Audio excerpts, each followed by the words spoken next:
शून्य से साम्राज्य तक जाने की चाहत और कल्पना को पूर्ण करने हेतु हमेशा छोटी छोटी चीज़ों से बड़ी मंजिल तक पहुंचा जाता है।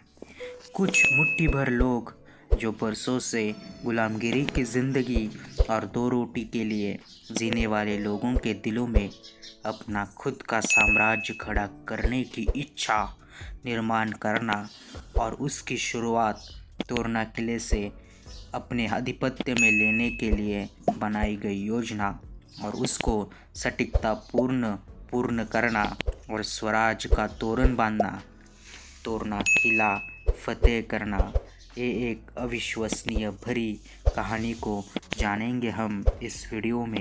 स्वराज का तोरण, तोरना किला।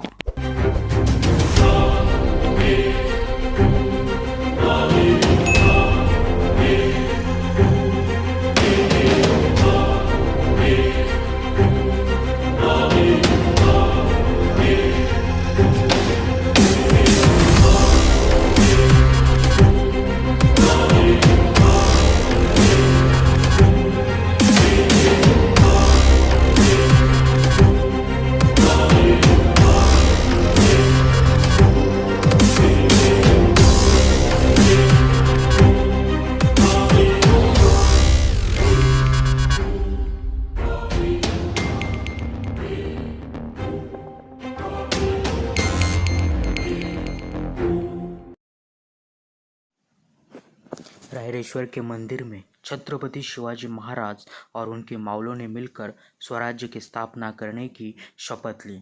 उस वक्त हिंदुस्तान पर मुगलों की सत्ता थी, जैसे कि दिल्ली के मुगल बादशाह, विजापुर से दिलशाही, गोवा से पुर्तगीज और जंजीरा से सिद्दी जौहर, ऐसे चार सत्ता हुकूमत करते थे और ये सारी शक्तियाँ बड़ी थी। फिर भी छत्रपति शिवाजी महाराज की प्रतिज्ञा अढ़ल और आत्मविश्वासपूर्ण थी कि मुझे इस गुलामगिरी में नहीं जीना है। वैसे तो छत्रपति शिवाजी महाराज के पुणे की जहांगीरी थी, उनको और कुछ भी करने की कोई ज़रूरत नहीं थी। वो आराम से अपना ज़िंदगी जी सकते थे। फिर भी अत्याचारियों का विरोध करने की उन्होंने ठान ली थी। जहांगीरी में जो किले थे वो सारे बीजापुर के अधिकारियों के पास थे। किलों के बिना उस वक्त खुद का साम्राज्य निर्माण करना नामुमकिन था, क्योंकि जिसके पास किला होगा वहाँ के परिसर में उसकी सत्ता उस वक्त उसके पास थी। डोंगरी किला या पहाड़ी किला अपने पास हो, इस बात का विचार छत्रपति शिवाजी महाराज ने किया। पुणे पर छत्रपति शिवाजी महाराज ने पुणे से 64 किलोमीटर दूर तोरना किला है। उस किले पर शिवाजी महाराज ने नज़र रखी। कानंद खोरे से स्थित इस किले पे दो माची थे। उनका नाम झुंझार माची और बुदला माची था। माची का मतलब किले पे चढ़ाई करने के रास्ते पे निसर्ग निर्मित निर्माण होने वाली संरक्षण दीवार। किले से नीचे जाने के लिए एक ही रास्ता है, वो भी बहुत कठिन है। किले पे तोरनाई देवी का मंदिर है। ये किला बहुत बड़ा था, पर आदिल शाह का इस किले पे जाना ज़्यादा नज़र नहीं थी। इसी बात पर ध्यान देते हुए छत्रपति शिवाजी महाराज ने इस किले को जीतने की ठान ली और चढ़ाई करने का प्लान बनाया।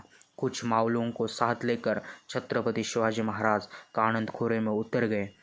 हरिण जैसी चाल चपलता के साथ छत्रपति शिवाजी महाराज और उनके मावलों के तूफानी वेग से किले पर चढ़ गए और उन्होंने मौके पर जाकर चढ़ाई कर किले को अपने कब्जे में लेना शुरू किया। तानाजी मालुसरे ने दरवाजे पे मराठों का निशान लगाया। ऐसाजी कंक ने चौकी पे अपने वीरों को पहरा देने पे लगा दिया।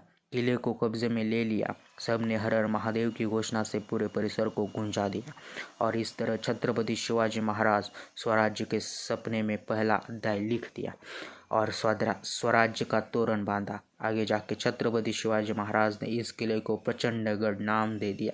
भवानी माता के आशीर्वाद लेकर छत्रपति शिवाजी महाराज से सत्ता का कामकाज शुरू किया। किले पे मराठा ब्राह्मण सब में प्रभु कारखाने ऐसे अधिकारियों की नियुक्ति की और हर जाति के लोगों को अपने सेना में छत्रपति शिवाजी महाराज ने भर्ती किए। किले का काम शुरू हुआ। काम करते हुए काफ़ी सारा धन मिला। इसे माँ भवानी का आशीर्वाद समझकर छत्रपति शिवाजी महाराज ने इससे काफ़ी सारे हथियार खरीद लिए।